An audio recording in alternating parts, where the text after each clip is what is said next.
पाकिस्तान की खबर आएगी तो जबरदस्त तो होगी ही, क्योंकि यहां सब कुछ ऐसा चल रहा होता है जो कि बिलीव से परे होता है। बोले कैसे कह सकते हो आप ये बात? मैंने कहा मैं ऐसे कह सकता हूं कि मैंने इस पर इतने सारे सेशन अब तक कर दिए हैं जो अपने आप में ही सरप्राइजिंग है। कभी पाकिस्तान की अंतर्राष्ट्रीय स्तर पर इंसल्ट हो जाती है, कभी ये लोग कहते हैं कि हमारे हाथ में एटम बम है, हमसे पंगा मत लो, कभी पाकिस्तान के प्रधानमंत्री कहते हैं कि भारत से युद्ध करके केवल गरीबी और बेरोजगारी मिली है, कभी ये पाकिस्तान में कहते हैं कि अगर भारत ने चाल चली तो हमारी पनडुब्बियां बेकार हो जाएंगी। तमाम वो खबरें जिनसे पाकिस्तानियों को यह एहसास तो है कि भारत उनके लिए कितना भारी पड़ रहा है। रिसेंटली एक ऐसी सुर्खी इस समय फ्लोट हो रही है मीडिया में जिसके चलते पाकिस्तान का जो घमंड है, पाकिस्तान का जो गुरूर है, वो टूटता हुआ दिख रहा है। आप पूछेंगे कैसे?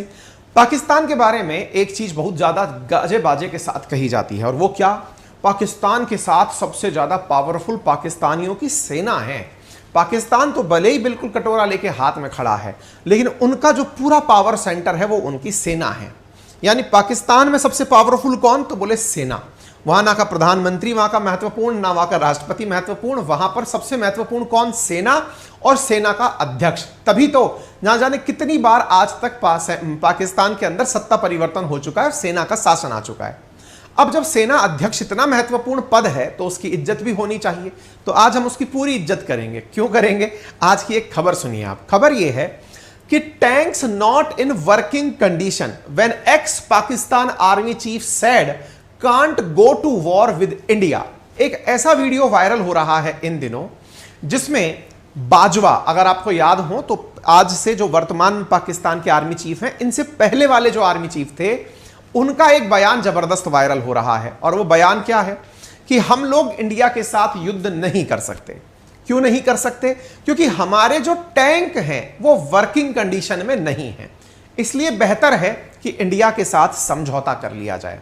आप पूछेंगे तो क्या ये सेना अध्यक्ष के पद से हट गए हैं उसके बाद बयान दिया है क्या? अजी नहीं, ये बयान इनका 2021 का है। इन्होंने पाकिस्तान के 25 पत्रकारों को संबोधित करते हुए कहा कि बेहतर होगा कि इंडिया के साथ हम कश्मीर मुद्दे पर बहस ना करें और उनके साथ युद्ध विराम करके शांति प्रस्ताव स्थापित करें, क्योंकि हम युद्ध करने की स्थिति में नहीं है। बाजवा उस समय सेना अध्यक्ष हुआ करते थे। 25 की 25 जर्नलिस्ट जिनको बैठाकर बताया गया था, वो जर्नलिस्ट सवाल तक नहीं कर पाए कि सर आप ऐसा क्यों कह रहे हो, ये तो घनघोर बेइज्जती है पाकिस्तान की। आप सेना अध्यक्ष होकर इस पद पर बैठकर ऐसी बातें कह रहे हो। ऐसी स्थिति में बाजवा फिलहाल पद पर नहीं है, तो अब वो जर्नलिस्ट निकल कर आ रहे हैं जिन्हें बाजवा ने पहले कमरे में बिठाकर कहा था। उस समय तो वो कह नहीं पाए पब्लिकली मीडिया में।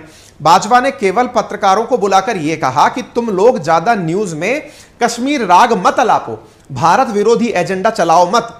अगर तुम चलाओगे तो युद्ध की स्थितियां बनेंगी। हमारी स्थिति ऐसी नहीं है कि हम युद्ध कर पाए, ना हमारे टैंक में मतलब चलाने के लिए डीजल है, और ना ही हमारी गाड़ियों में इतना क्षमता है कि हम भारत से लड़ पाए। ये उस समय वो आर्मी के जनरल हुआ करते थे। और जब जब जब जब सेना अध्यक्ष के द्वारा इस तरह का बयान दिया जाएगा तो आपको मालूम है पाकिस्तान में सबसे पावरफुल सेना है, तो पत्रकार भी जो है वो उस समय कुछ नहीं बोले। आज जब बाजवा सत्ता में नहीं है या बाजवा पद पर नहीं है, 2022 में वो पद से रिटायर्ड हो गए, तो भाई साहब निकल करके पत्रकार बाहर आ रहे हैं और वो सारी वो बातें बता रहे हैं कि देखो बाजवा को कोर्ट मार्शल मिलना चाहिए। अरे मूर्खों, बाजवा को कोर्ट मार्शल दिलाने के लिए तुम फिर से वो काम कर रहे हो जिससे तुम्हारी कितनी जबरदस्त इज्जत दुनिया में हो जाएगी, इसका अंदाजा तुम्हें नहीं है। तुम बैठकर नेशनल मीडिया पर चर्चा कर रहे हो कि देखो हमारे टैंकों में तेल नहीं है, बाजवा ने ऐसा बोला था, हमारे टैंकों में ताकत नहीं है, हमारी सेना इंडिया से नहीं लड़ सकती है। अरे तो ये जो बात है ये जाकर प्रधानमंत्री को बताओ यार। तुम पब्लिक मीडिया में क्यों पाकिस्तानियों को मारने लगे हुए हो? मतलब ये एक नसीहत है हमारे अपने बच्चे के लिए, वहां की मीडिया के लिए, कि ठीक है मतलब तुम्हारे अंदर ये बात है कि बाजवा को मतलब सजा दिलवाई जाए, लेकिन बाजवा को सजा दिलवाने से ज्यादा बेहतर होगा कि तुम अपने उस फटे हुए मतलब जो गुदड़ी है उसको संभालो भाई। अपने घाव इतना ज्यादा खुल के मत दिखाओ। इंडिया एकदम तैयार बैठा है। अभी तक प्लान केवल कश्मीर को पाने का था, कल को पता चला तुम्हारे इस मोटिवेशन से इतना मोटिवेट हो जाए कि पूरा पाकिस्तान इंडिया में मिला लिया जाए। देख लो, मर्जी तुम्हारी है, फिर तुम एंकरिंग इंडिया में बैठकर करोगे, बस हमें इतना सा पता चल रहा है। खैर कोई नहीं, फिलहाल के लिए पाकिस्तान आर्मी नो मैच। यहां पर बाजवा का वो बात इन्होंने हाल ही में पत्रकारों ने बैठकर कही है। और तो और बहुत ही गजब गजब चीजें निकल कर आई हैं, ऐसी ऐसी चीजें निकल कर आई हैं कि जो अपने डोभाल साहब है ना, ये दुबई गए, यहां यूएई गए थे, यूएई मतलब दुबई, आबू धाबी। यूएई असल में भारत और पाकिस्तान के बीच कश्मीर मुद्दे के बाद में जो मामला भड़का हुआ था उसकी मध्यस्थता कर रहा था, पाकिस्तान को समझा रहा था कि बेटा घर में नहीं है दाने और तुम चल दिए भुनाने, ऐसी स्थिति में भारत के साथ समझौता कर लो, कोई मतलब नहीं है, हम खुद जाकर के कश्मीर के अंदर अपना मॉल बना रहे हैं, तुम खामोखा फड़ फड़ चिल्ला रहे हो, ऐसा करो दोनों लोग बैठकर बात करो।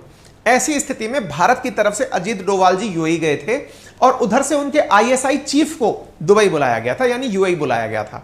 दोनों के बीच में बातचीत हुई तो डोभाल साहब पता नहीं आईएसआई चीफ को ऐसा क्या कहकर आ गए कि भाई साहब वो तो एकदम जॉम्बी बन गया, जाकर के बिल्कुल भारत के ही गुण गाने लग गया। वहां जाकर के डोभाल साहब ने उसकी ऐसी भेजी सेट करी कि वो जाकर के आईएसआई चीफ जाकर बाजवा से कहता है कि देखो साहब, मोदी जी आ रहे हैं 2021 में हिंगलाज माता के दर्शन करने पाकिस्तान, और वो यहीं पर अपना 10 दिवसीय व्रत जो है वो कंप्लीट करेंगे, हिंगलाज माता के दर्शन करेंगे जो कि आपके बलूचिस्तान में है, और यहीं आकर इमरान खान से हैंडशेक करके कहेंगे कि लीजिए कश्मीर मुद्दा शांत हुआ, अब हम लोग मित्र हुए। बोले ऐसी प्लानिंग है इंडिया की कि पहले तो 370 हटाया 2019 में, हम जो लोग बहुत ज्यादा चिल्ला रहे हैं इनका समाधान करने के लिए 2021 में मोदी जी स्वयं पधार रहे हैं। यह खबर पाकिस्तान में पहुंचा दी गई, किस किस के द्वारा? अजीत डोभाल जी के द्वारा आईएसआई चीफ और सेना अध्यक्ष जो वहां की पावरफुल एजेंसीज हैं उनको बता दी।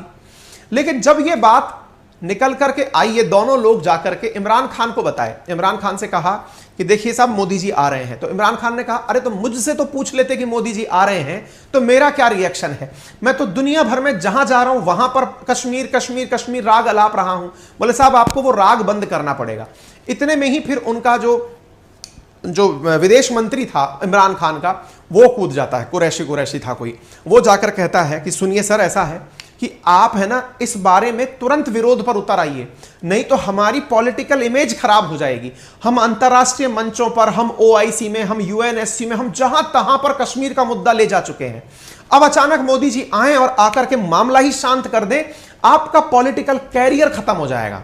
यह बात जब बाजवा को, मतलब जब यह बात विदेश मंत्री को ने इमरान खान को समझाई तो इमरान खान ने कहा नहीं भाई साहब, इस मुद्दे को यहीं खत्म करो, हम लोग मोदी जी को इंडिया नहीं, यहां पाकिस्तान नहीं आने देंगे। अदरवाइज भाई साहब मोदी जी का 2021 में पाकिस्तान जाना भी तय था, और वो भी एकदम सर्जिकल स्ट्राइक तर्ज पर ही होता। अचानक हिंगलाज माता के मंदिर में एकदम ड्रॉप होते कि लीजिए जय माता की, हम आ गए हैं, ठीक है ना। अब ऐसी स्थिति में ये खबरें अब निकल कर आ रही हैं, तो जब खबरें निकल कर आ रही हैं तो आपको जाननी चाहिए, और ये अपन ने तो ब्रेक करी नहीं है, पाकिस्तानी ब्रेक कर रहे हैं, तो पूरी इज्जत से सुनते हैं उनको। आपसे गुजारिश है कि संभव हो तो सेशन को जल्दी जल्दी साथियों के साथ साझा कर दो, बड़ा इंटरेस्टिंग सेशन है। चैनल पर नए हो तो सब्सक्राइब कर लो। आ जाओ मैं बताता हूं। तो भाई साहब, पाकिस्तान के फॉर्मर आर्मी चीफ हुआ करते थे कमर जावेद बाजवा, जिन्होंने कहा था his military can't fight with India and साथ में Therefore, Islamabad should go for a settlement with new Delhi, और इसीलिए इस्लामाबाद को नई दिल्ली के साथ में सेटलमेंट कर लेना चाहिए। ऐसी बातें यहां पर निकल करके आई थी, ठीक है। अच्छा, यह बात 2021 की है और बाजवा वहां पर चर्चा करते हुए कह रहे हैं अपने 20 और 25 पत्रकारों से। अब आप पूछेंगे यह बात उस समय की है तो आज कैसे निकल करके आ गई? तो आज कैसे निकल कर आ गई? तो ये इन दो की वजह से निकल कर आई।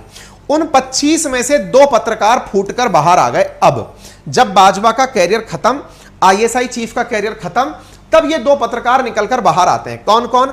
हामिद मीर और नसीम जहरा। ये दोनों आपस में बात करते हुए एक वीडियो डालते हैं। हामिद मीर कौन है मैं आपको बता दूं, कितना बड़ा पत्रकार है, कौन है मैं बता दूं। पाकिस्तान के अंदर एक जियो न्यूज चलता है, जैसे जियो टीवी अपने यहां चलता है, जियो अपने यहां का है, ऐसे ही जियो न्यूज चैनल इनका बहुत पुराना न्यूज चैनल है, उसका ये काफी बड़ा एंकर है। यूं समझ लीजिए कि पाकिस्तान के आज तक का सुधीर चौधरी है, कुछ उस प्रकार का ये आदमी है, ठीक है ना। अच्छा, अब वहां पर इस प्रकार से इसे सबसे सेकंड हाईएस्ट पुरस्कार, जैसे इनके यहां निशान ए इम्तियाज, हिलाल ए इम्तियाज, इस तरह के पुरस्कार दिए जाते हैं, सिविलियन अवार्ड, तो इसे हिलाल ए इम्तियाज अवार्ड से भी नवाजा हुआ है। यानी पत्रकारिता में ही नहीं, इनके सिविलियन अवार्ड्स में भी सेकंड हाईएस्ट अवार्डी है ये पत्रकार, ठीक है। ये वो पत्रकार है जिसने कभी ओसामा बिन लादेन का इंटरव्यू लिया था। ओसामा बिन लादेन का आखिरी इंटरव्यू इसी व्यक्ति ने लिया था, हामिद मीर ने। तो इसी हामिद मीर ने हाल ही में ये सारी बातें कही हैं। यानी कि कहने वाला व्यक्ति काफी डिग्निफाइड है, काफी इज्जतदार व्यक्ति है पाकिस्तान के अंदर, जिसने हाल ही में यह बयान दिया है।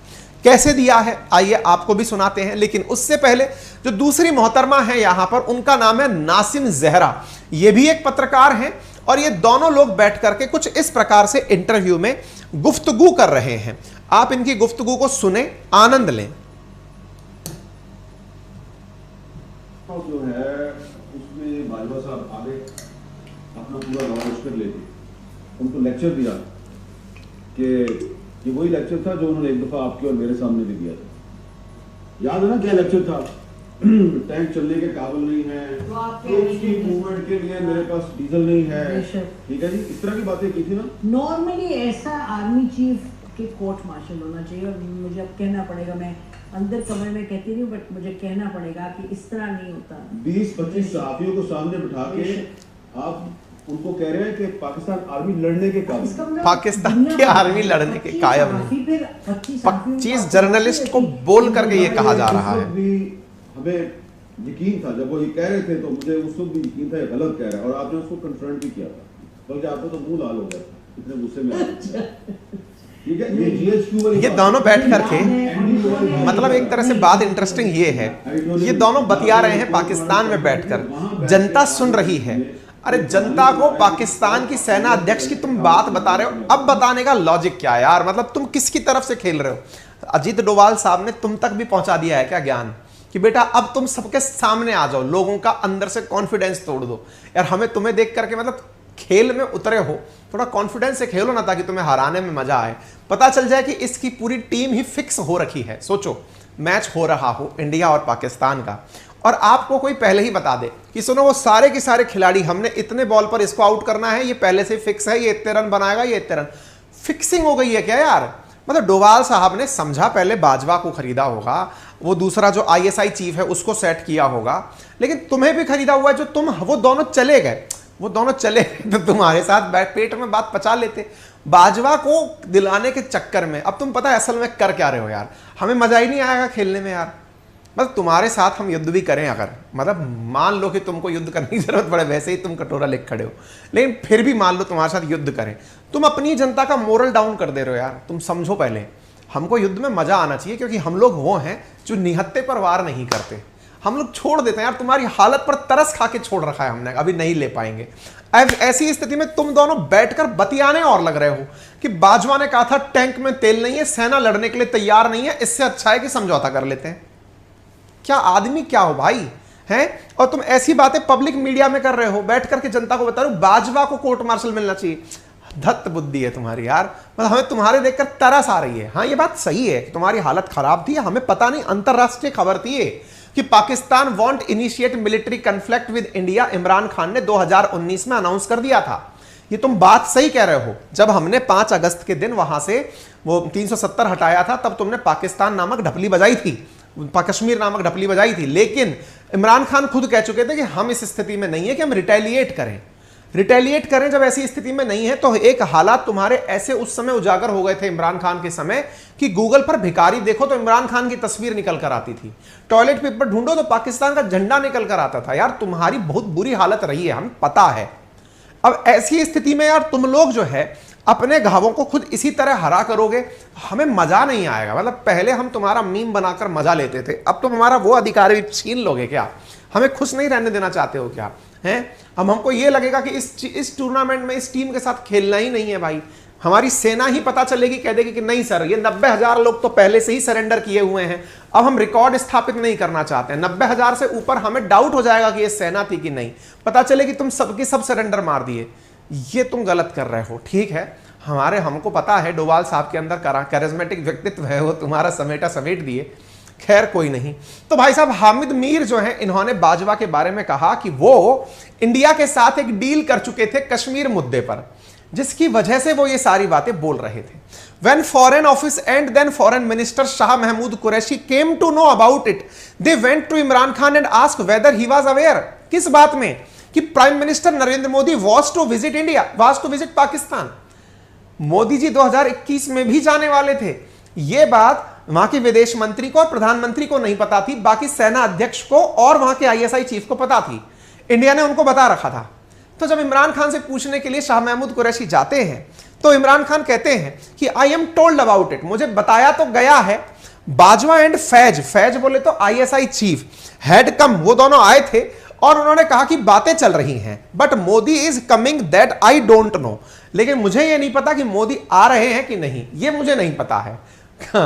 अब आपको नहीं पता है तो ये तो पता होगा इमरान खान जी कि आपने खुद ने यह स्वीकार किया है कि पाकिस्तान में सबसे पावरफुल आदमी कौन है। पावरफुल आदमी था बाजवा, जो सेना अध्यक्ष था उस समय पर। Army chief is most powerful person in Pakistan, ऐसा आप खुद ने कहा है। जब आपने ऐसा खुद कहा है तो बाजवा ने आपको बताने की जरूरत नहीं समझी, और इसी कारण से आपसे भी बातें हमने नहीं करी। डोभाल साहब ने सीधी उन्हीं से बात करी जो डिसीजन लेते हैं। आइए आगे सुनते हैं।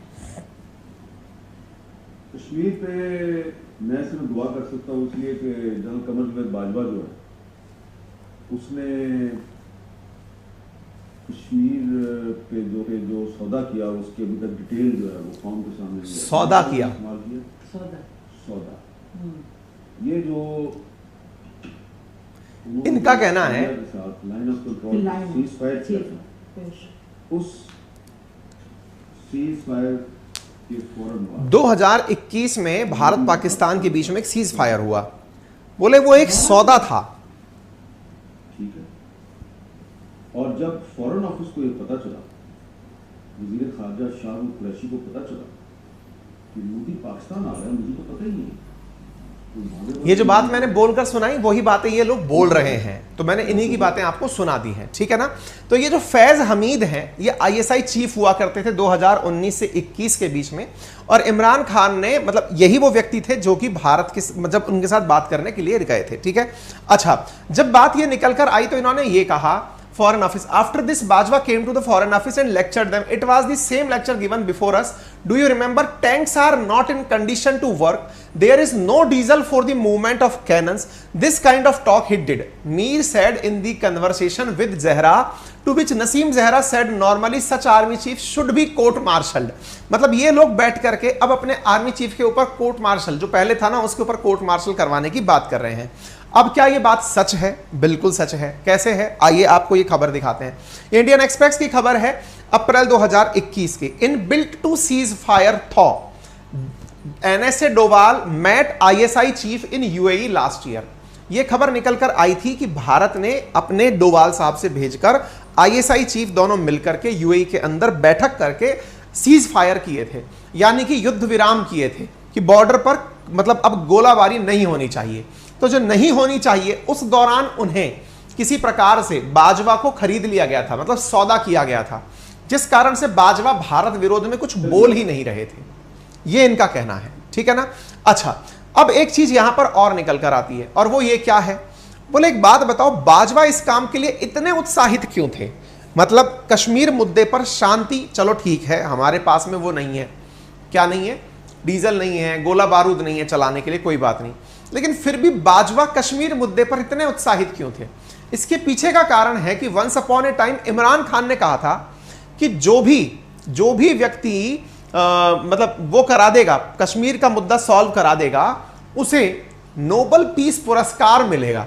ऐसी स्थिति में कहा जा रहा है कि जो इमरान खान ने कहा था कि जो भी व्यक्ति कश्मीर मुद्दा रिजॉल्व करा देगा उसे नोबेल पीस पुरस्कार मिलेगा। इसी कारण से क्या पता बाजवा इस मुद्दे पर सेटलमेंट कराने की कोशिश कर रहे हो। अब बात सवाल यह बनता है कि जब इतना ही बुरा था बाजवा, तो ऐसी स्थिति में इमरान खान ने बाजवा को 3 साल का एक्सटेंशन क्यों दिया? अब यह सवाल का जवाब तो खैर इमरान खान जानते हैं, लेकिन इमरान खान ने अपनी तरफ से जवाब देते हुए कहा कि यह ना लगे लोगों को कि हमारे बीच में अनबन चल रही है, इसलिए मैंने बाजवा को 3 साल का एक्सटेंशन दिया है। और इमरान खान ने बाजवा को 2022 तक के लिए आर्मी चीफ बनाकर भेज दिया। अब बड़ा सवाल यह है, जब यह सवाल इंडिया की तरफ से पूछा गया कि भाई बताइए क्या वाकई में ऐसा कुछ है क्या, कि आने वाले थे क्या? भाई हमारे पत्रकार भी तो पूछेंगे कि मोदी जी वहां जाने वाले थे क्या? तो हम तो कभी इस चीज पर रेस्पॉन्ड देते ही नहीं है, एकदम सरप्राइज विजिट होती है। नवाज शरीफ के यहाँ पे भी, नवाज शरीफ के पोती की शादी में भी सरप्राइज विजिट थी मोदी जी की।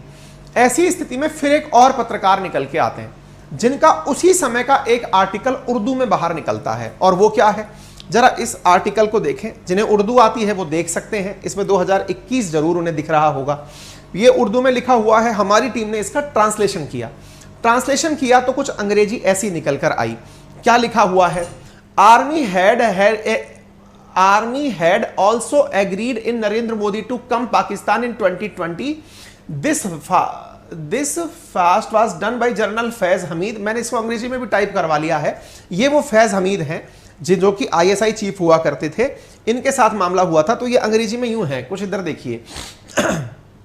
इस आर्टिकल में जो कि जनवरी 5 में प्रकाशित हुआ था, इसमें जावेद चौधरी ने लिखा है about the inflation point that led to estrangement between the Pakistan military establishment and Imran Khan and consequently the fall of PTI led government. He wrote that the then ISI chief General Faiz Hameed had met with India's national security advisor Ajit Doval several times। यानी जो पाकिस्तान के ISI chief थे वो अजीत डोवाल जी से कई बार मिले थे, और कहां पर? अरब कंट्री के अंदर, यानी UAE के अंदर, which had eventually led to an agreement that Modi would travel to Pakistan on April 9, 2021, जिसमें यह तय किया गया था। क्योंकि देखिए अगस्त के अंदर अगस्त 2019 में भारत ने कश्मीर से 370 हटा दिया था। उसके बाद पाकिस्तान जो है वो खुद के ही नुकसान पर उतर पड़ा था। कश्मीर का मुद्दा उठाते उठाते बोलने लगा हम व्यापार नहीं करेंगे, हम विरोध करेंगे, हम विरोध करेंगे। अब जिनके घर में दाने नहीं हैं वो बकवास कर रहे हैं फालतू की। ऐसी स्थिति में इनके बीच में एक सुलहनामा सेट हुआ कि बोले एक काम करते हैं, मोदी जी को पाकिस्तान भेजते हैं, तुमको थोड़ा शांत कराते हैं ताकि तुम्हें लगे कि हां अब हम दोस्त हो गए हैं। अप्रैल 9, 2021 को मोदी जी को पाकिस्तान जाना था। इंसिडेंटली अप्रैल 2021 में the Emirati ambassador to Washington Yousef Al Otaiba confirm that United Arab Emirates had played a role to de-escalating tension over the Kashmir issue. और यह बात कंफर्म भी की गई थी, किसके द्वारा? UAE के द्वारा, कि उसने भारत और पाकिस्तान के बीच चल रही इस टेंशन को कम करने के लिए मध्यस्थता की है, as well as facilitating talk between India and Pakistan. At that time, diplomatic ties had been downgraded and relationship had been to the nadir following India's dilution of constitutional amendment 370 and gave special status to Jammu and Kashmir. After paying obeisance at Hinglaj temple, यानी मतलब Modi ji Hinglaj temple आएंगे। Hinglaj temple कहां पर है? तो वो यहां पर है बलोचिस्तान के अंदर, हिंगलाज माता का मंदिर है ना। हिंगलाज में तू ही भवानी देवी का मंदिर है ना।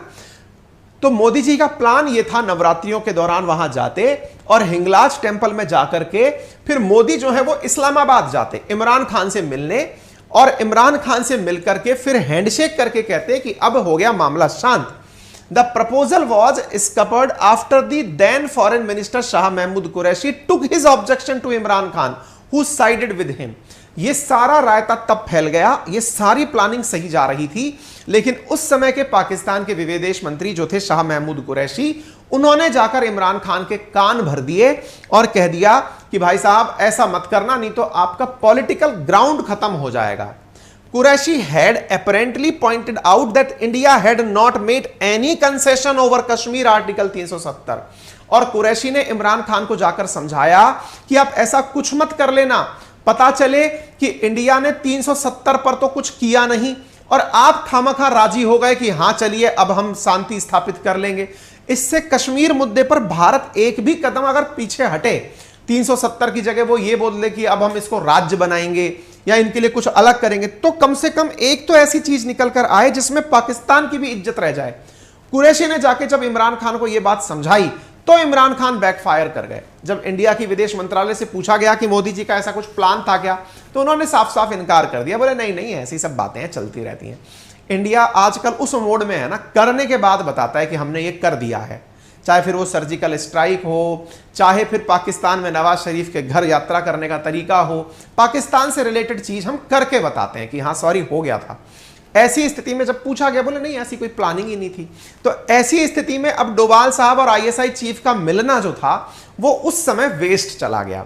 फाइनली इन दोनों का रिटायरमेंट हुआ, आईएसआई चीफ चले गए और बाजवा चले गए। इन दोनों के जाने के बाद ही फाइनली ये हो पाया कि भाई मतलब जो भी स्थितियां हैं, कश्मीर के मुद्दे पर पाकिस्तान अपनी जगह पर बरकरार रहेगा।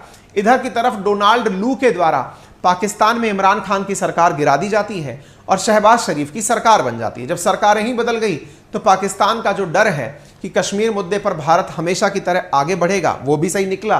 भारत ने G20 की बैठक कश्मीर में करना अनाउंस कर दिया। तो कुल मिलाकर बात यह है कि इंडिया कूटनीतिक तरीके से पाकिस्तान पर कितना हावी है कि आप इस बात से अंदाजा लगा सकते हैं कि आजकल की खबरों में इंडिया जो भी तैयारी कर रहा है वो चीन से लड़ने की कर रहा है। पाकिस्तान के ऊपर तो हम कंसीडर ही नहीं कर रहे कि इनसे भी फाइट करनी है हमें। क्यों नहीं करनी? क्योंकि हमको लगता ही नहीं है कि उनके पास ऐसा कुछ है कि वो लड़ पाएंगे।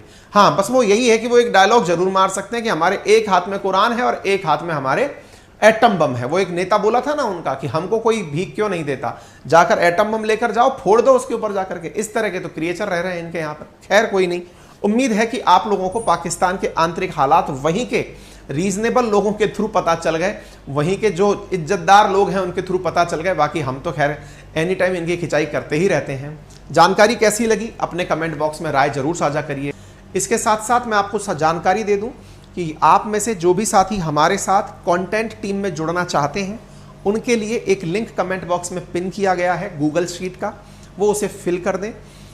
30 अप्रैल को सुबह 11 बजे हमारे एड्रेस पर आपका मतलब एक इंटरव्यू रखा गया है, वॉक इन इंटरव्यू रखा गया है। किन का? जिन्हें हमारी टीम के द्वारा कॉल किया जाएगा। वो लोग वहां पर अपनी हैंडराइटिंग का सैंपल लेके पधार सकते हैं। ठीक है, ये जानकारी पहले इसलिए दी जा रही है ताकि आप आएँ तो आपको पता रहे कि आप किस पर्पज से जा रहे हैं, क्यों जा रहे हैं, अपने हैंडराइटिंग का। और दूसरा, आपके जो डॉक्यूमेंट्स हैं उनका चाहे जेरोक्स लेकर ही आप पहुँचें। ओरिजिनल डॉक्यूमेंट्स काफ़ी कीमती होते हैं, कहीं आपसे मिसप्लेस ना हो जाए। तो आपके जो डॉक्यूमेंट्स हैं उनका भी हमारे साथ में एक जेरोक्स लेकर हाजिर हों। आपको वहाँ पर हिंदी और इंग्लिश में अगर आप अच्छे हैं, इंग्लिश में किसी बच्चे को लगता है वो अच्छा अफोर्ड कर सकता है, जॉब लोकेशन अलवर और जयपुर रहेंगी, वो हमारे साथ कनेक्ट कर सकता है। ठीक है, हाँ जी। तो फिलहाल के लिए इतना ही। जानकारी पसंद आई हो तो बहुत बहुत धन्यवाद। इंडियन ज्योग्राफी का नया बैच आ रहा है, अपना ख्याल रखें, बड़ों का सम्मान करें, छोटों को प्यार दें, अपना व्यक्तित्व इस प्रकार से विकसित करें कि महिलाएं आपके साथ सुरक्षित और सम्मानित महसूस करें। और हाँ, महिलाओं से भी निवेदन है वो भी अपना व्यवहार इस तरह से विकसित करें कि पुरुष उनके साथ सुरक्षित और सम्मानित महसूस करें, फील करें। चलिए, धन्यवाद।